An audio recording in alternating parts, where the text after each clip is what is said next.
আসসালামু আলাইকুম everyone, welcome to my channel. কেমন আছেন আপনারা? আশা করি ভালো আছেন। আজকে কয়েকদিন থেকে শরীরটা খুব খারাপ। কতটা খারাপ আমার গলার আওয়াজ শুনেই কিন্তু বোঝা যাচ্ছে। শরীর যতটাই খারাপ থাকুক না কেন, সাহেব যেদিন বাসায় থাকে ওই দিন শরীর খারাপ থাকলেও বাসায় বসে থাকতে দেয় না। এই ভিডিওটা কিন্তু শুক্রবারে করেছি। শুক্রবার দিনটা যেহেতু সাহেব বাসায় থাকে, তাই তো বিকেলবেলা হলে সে আর ঘরে বসে থাকতে দেয় না, বলে চলো না একটু ঘুরে আসি। আর যেহেতু আমার শরীরটাও খারাপ দেখেছে, তাই বলল একটু বাহিরে ঘুরে আসলে তোমার হয়তো ভালো লাগবে। আসলে কথাটা কিন্তু সত্যি। দেখেন, বাহিরে আসার পর আমার কাছেও কিন্তু বেশ ভালো লাগছিল, কারণ বাহিরে অনেক বাতাস, এত ঠান্ডা ঠান্ডা পরিবেশে ঘুরতে কার না ভালো লাগে। একটু হাসলাম কেন জানেন? সে আমাকে বলছে তোমার খারাপ লাগলে আমার কাঁধে মাথা দিয়ে রাখো। কিন্তু সেটা কি হয়, বাহিরে এসে ওর কাঁধে মাথা দিয়ে রাখবো? এটা বলে আমার সাথে অনেক হাসাহাসি করছিল, বলছিল তুমি আবার অজ্ঞান হয়ে যেও না, তোমাকে বাহিরে ঘুরতে এনেছি। এমন এমন কথা বলে সে, না হেসে আর থাকতে পারলাম না। যাই হোক, আপনাদেরকে তো বলা হলো না আমরা আজকে কোথায় যাচ্ছি। আজকে আমরা যাচ্ছি বাসার কাছেরই একটা মেলাতে। এই মেলাটা প্রতি শুক্রবারে বসে, কিন্তু কাছাকাছি থাকাতেও তেমন একটা আমার যাওয়াই হয় না। আমার মনে হয় খুব হাতে গোনা কয়েকবার গিয়েছি। শুক্রবার যেহেতু শুধু এই মেলাটা বসে, তাই তো কত ভিড় যে হয় তা আপনারা নিজের চোখে দেখেন। আমরা এখনও কিন্তু মেলার ভিতরে যেতে পারিনি, তারপরেও মানুষের কি পরিমাণ ভিড়। এই তো আমাদের রিক্সাটা থামালো, আমরা এখন মেলার ভিতরে যাব। কিভাবে যাব সেটাই ভাবছি, এত মানুষের ভিড়াভিড়ি। তাই তো সাহেব কখনো আসতেই চায় না। আজকে কেন জানি ও নিজে থেকে আমাকে বলল চলো একটু ঘুরে আসি, যদি কিছু ভালো লাগে তাহলেই কিনবা, আর না হলে আমরা ঘুরে চলে আসব। মূলত নদীর পাড়ে ভেবেছিলাম দুজনে মিলে একটু ঘুরবো, কিন্তু ছেলে বলছে ছেলে যাবে, তাই ছেলেকেও নিয়ে এসেছি। আর মেয়েটা আসেনি, ওকে বারবার করে বলেছি, ও আসতেই চায়নি।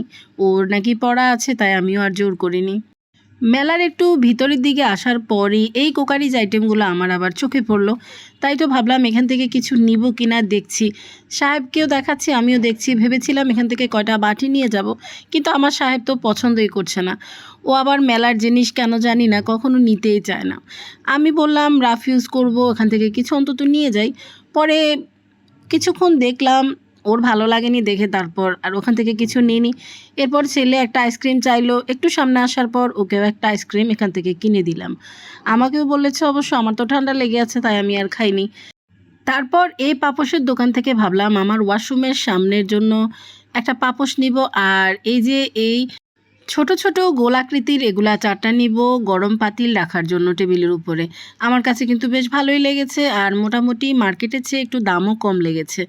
তাই সাহেবকে বললে এখান থেকে চারটা নিয়েছি আর একটা পাপোশ নিয়েছি। এই তো প্রথমে কিন্তু আমাকে অনেকগুলো পাপোশ দেখিয়েছে, এরপর সাহেবের হাতের এই পাপোশটা আমার কাছে ভালোই লেগেছে। সাইজটাও বেশ ভালো, আর দামটাও কিন্তু অনেকটা কম।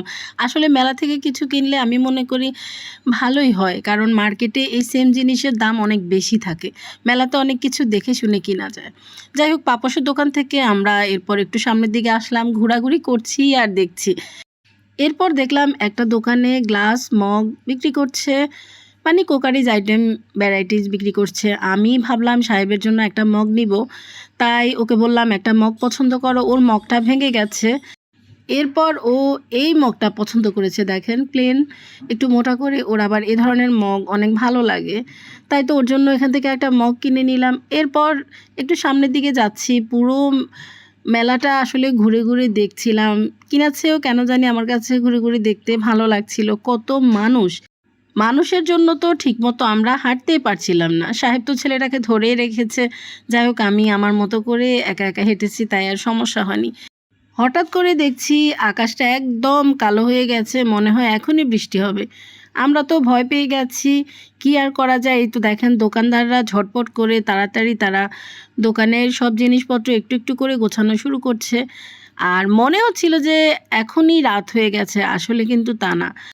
আকাশটা কালো হয়ে যাওয়ার জন্যই মনে হচ্ছিল এখনই রাত হয়ে যাবে। আসলে কিন্তু তা না, এখনও সন্ধ্যা হতে বেশ অনেকটা দেরি। যাই হোক, আমরা মেলার একদম শেষ প্রান্তে চলে এসেছি, কারণ এখানে আমরা আর থাকবো না। বেশ অনেকক্ষণই ঘুরেছি। একটু সামনে এসে দেখলাম এখানে নাগরদোলা, তারপরে বাচ্চাদের ওঠার জন্য অনেক ধরনের রাইডই আছে সামনে পিছনে। ছেলেকে তো বারবার করে বললাম, সে তো উঠবেই না, তাকে রাজি করাতেই পারলাম না। তাই আর কি করার, আমরা দুজনে মিলে এখান থেকে বের হয়ে যাচ্ছি। এরপর এখান থেকে বের হয়ে সরাসরি একটা রেস্টুরেন্টে চলে গেলাম। বেশ অনেক দিন পরে আমাদের পছন্দের রেস্টুরেন্টে গেলাম।